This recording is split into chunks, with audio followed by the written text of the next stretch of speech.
Seguimos en Argumentos conversando con los representantes de Data Analysis y hablando un poco del tema de la reestructuración de la deuda externa, cómo entra también en Venezuela en ese proceso, cómo juega también a la par el tema de, bueno, solventar toda esta crisis humanitaria tras esta catástrofe. Y algunos analistas, escuchaba de un economista que mencionaba que, bueno, que quizás en este momento no es el panorama para avanzar en ese tema del pago de la deuda externa. Él decía que bueno, hay otros métodos de acceder a ese financiamiento, de los recursos que tiene Venezuela bloqueados en otros países, que quizás con eso, y que todo el esfuerzo debería concentrarse en solventar financieramente, bueno, esta crisis humanitaria, en atender a las familias que hoy están sin hogar y bueno, todo este tema que viene ahora para nuestro país. ¿Cuál es su opinión al respecto y cómo realmente se debería avanzar en este tema de la reestructuración de la deuda externa? Sí, no es un tema de blanco y negro, no es un tema de no pago porque necesito solventar la crisis humanitaria. Es un tema de que yo necesito reestructurar porque necesito acceder al mercado de capitales internacional, porque para acceder a todos los créditos que me da el Fondo Monetario Internacional y todas las quitas que son necesarias para reestructurar la deuda, yo tengo que empezar a pagar y yo tengo que prometer que voy a pagar. Y ahorita por el tema coyuntural es un momento clave para empezar a reestructurar la deuda porque probablemente la quita de deuda sea mayor, los plazos sean más acordes con el tema coyuntural que estamos viviendo, ¿no? Entonces hay que empezar a pagar, primero hay que reestructurar, hay que ver qué deuda se reconoce y cuál no. Claro, lo que explicaba el Y, señor Yepes. Ujú. y están las oportunidades como los intercambios de deuda por equity, ¿no? Que son cosas importantes a considerar y no creo que deba cerrarse la puerta a pagarle al FMI porque bueno, se necesita, ¿no? Bien, y ahora cómo avanzar también en ese panorama en obtener ese financiamiento. Hemos visto también algunos cambios, incluso dentro del tren ministerial del Ejecutivo, de algunos representantes también, como viendo esa mirada a avanzar en, bueno, cómo hacer para financiar todo lo que se viene, ¿no? De la reconstrucción, pero que también viene ligado a una reconstrucción de deudas pasadas, ¿no? De diferentes áreas donde hay que invertir y que ya veníamos hablando, bueno, con el cambio de panorama de este año, de, bueno, todas las áreas en las que se busca, pues, inversores extranjeros. ¿Cómo también analizar ese Mira, panorama? hay un elemento clave.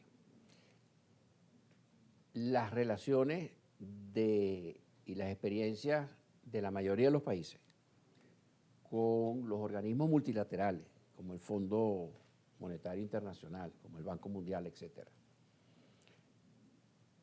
han enfatizado en esos países con crisis económica, exceso de inflación, déficit fiscal, devaluación galopante, escasez de reservas internacionales, han enfatizado el préstamo y unas medidas que llaman de ajuste, que es devalúa, no sigas gastando lo que no tienes, pero aquí tienes un dinero para que gastes.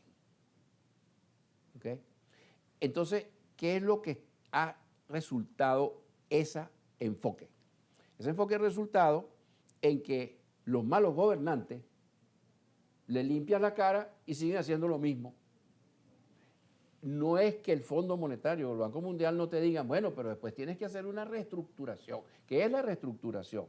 La reestructuración es precisamente eso. Mira, tú tienes que cambiar tu sistema productivo, tú tienes que producir más, tú tienes que tener más inversiones, más producción, más productividad, más competitividad, diversificar tus exportaciones. Tú no puedes depender de un solo producto de exportación y cuando se le bajen los precios de ese producto de exportación, ¿qué va a pasar en tu país? ¿O es que tú vas a poder reducir el gasto público? No, porque el gasto público es inflexible. ¿Sabes que va a empezar a botar a la gente a la calle? Es un disparate. Es un disparate, lo que tienes que prepararte en otro sentido. Pero esas reestructuraciones, por lo menos en el caso de Venezuela y muchos casos como el de Argentina, etcétera, no ocurren porque a los gobernantes de turno están más preocupados por la concentración del poder y poder seguir haciendo lo mismo en vez de cambiar. Y ese cambiar, esa reestructuración, supone incrementar el pluralismo, supone darle mucho más espacio, por ejemplo, a la empresa privada o, por ejemplo, a los trabajadores propietarios de acciones en grandes empresas, como el ejemplo que citamos de Sidor anteriormente. Entonces, eso no les conviene a los gobernantes que quieren concentrar el poder. Entonces, esas reestructuraciones a las cuales se comprometieron nunca suceden, o escasamente suceden. En Venezuela sucedió, por ejemplo, con lo que hablábamos del caso de Sidor, etcétera. Claro, Pero casos puntuales. Pero puntuales y después reversibles. Entonces, yo creo que nosotros no debemos repetir el error de confiar demasiado en créditos y préstamos multilaterales para tapar el hueco, pero dejando el problema latente. Venezuela no tiene una estructura capaz de resolver el problema de fondo, que es devolverle el valor al bolívar. Y el valor del bolívar depende de la producción, no depende nada más de lo que tú tengas en reservas internacionales momentáneamente por un préstamo que te dio el Fondo Monetario, porque lo van a dilapidar rápidamente, como siempre ha tendido a suceder. Claro, parte de lo que decíamos. Hay que empezar por las reestructuraciones, sobre todo en un país tan cargado de riquezas y de oportunidades y de grandes empresas que pueden ser muy competitivas, pero no lo son. Primero me reestructuras todo eso, involúcrame en el sector privado en todo eso, diversifica tus exportaciones. Te tengo que prestar algo ahorita, pero empieza por aquí también. No es que me lo vas a hacer después. Ahora, nos corresponde ir a la pausa, pero ahora, en este panorama en el que estamos actualmente en Venezuela, ¿es posible avanzar en ese proceso de reestructuración con esa mirada que menciona? Pero si no lo hacemos, vamos a repetir la historia y la historia es triste. La historia es muy pobre y no estoy hablando de 25 años, estoy hablando de muchas décadas. Claro, que ya hemos visto pues el resultado. Muchas décadas. ¿Cuántos ajustes no ha tenido la economía venezolana?